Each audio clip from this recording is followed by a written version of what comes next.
السلام علیکم۔ بات چیت کرنے کی سنتیں اور آداب۔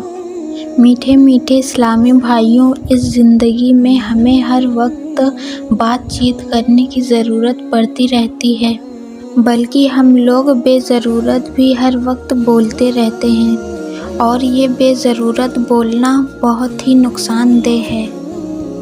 غیر ضروری گفتگو کرنے سے خاموش رہنا افضل ہے۔ ہمارے پیارے مدنی آقا صلی اللہ علیہ وسلم کی بات چیت کے سلسلے میں سنتیں اور آداب اور خاموشی کی فضائل وغیرہ یہاں پر بیان کیے جاتے ہیں۔ ہمارے پیارے آقا صلی اللہ علیہ وسلم جب بھی گفتگو فرماتے تھے تو ان کا لہجہ درمیانی ہوتا تھا۔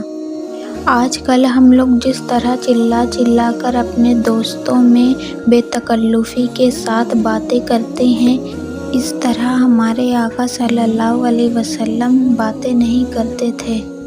آپ صلی اللہ علیہ وسلم کی گفتگو شریف میں ابتدائی ہوتا، یعنی نہ زیادہ بلند آواز ہوتی، نہ ہی اپنے پشت کے مخاطب سن ہی نہ سکیں۔